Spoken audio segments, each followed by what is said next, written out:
Let's talk tension on the Singer Heavy Duty 4411 sewing machine.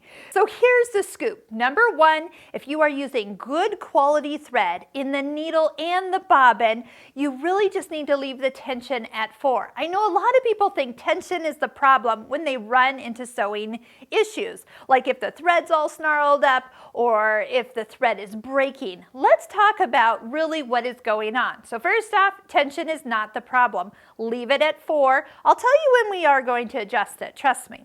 But when you have the same thread in your needle and your bobbin and the machine is threaded correctly, the stitches are going to be balanced. Now, if you use a different thread in your needle than what you have in your bobbin, you might be a little off balance. So you might need to adjust it just so when you sew, the front of the fabric looks the same as the back of the fabric.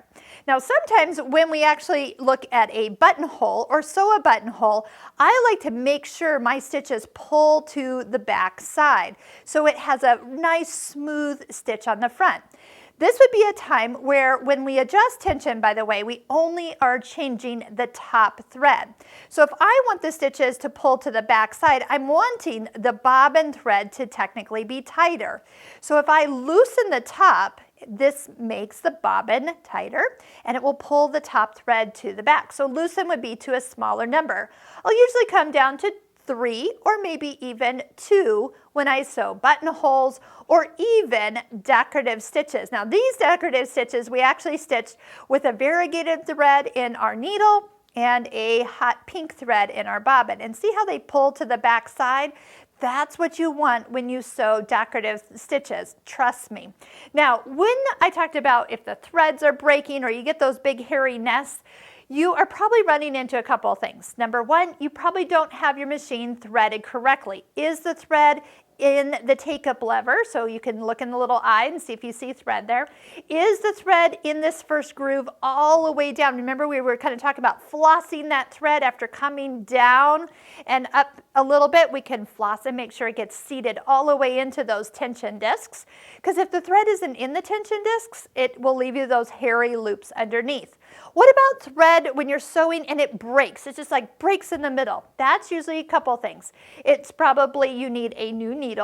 You need a needle that is appropriate for the fabric and thread you're using. Or maybe you haven't cleaned out underneath the throat plate lately and all the linty fabrics you've been stitching have gathered up a full area of lint that the bobbin and thread are trying to cross through. So take the 2 screws off, watch our cleaning and maintenance video where you can get in and pull out all those linty parts. That's going to be from batting, sewing on batting, fleece, flannels, and just some thread is linty, and that all adds to that area, and that's not good. So make sure you clean it out. No canned air, don't put canned air, don't blow it in any further. You want to pull it out. You want to brush it out. You want to use a little vacuum. You want to use Q-tips. There's a brush that comes with this machine. Those would be all great. So there is a time and place to adjust this. We're about ready to do a free motion quilting video to show you how to put a free motion quilting foot on. And usually when the foot is hopping, sometimes I need to adjust that because it's not the same as it having an actual presser foot that squeezes our fabric against the feed dogs. So sometimes I need to adjust it for when I free motion quilt. So don't be afraid to touch the tension, but just don't touch it first. Make sure your machine is threaded correctly, taken care of, and a fresh needle is in before you start messing with the tension. If you don't know which way to go, one way will probably make it worse, and the other way will make it better. So you have a 50-50 shot.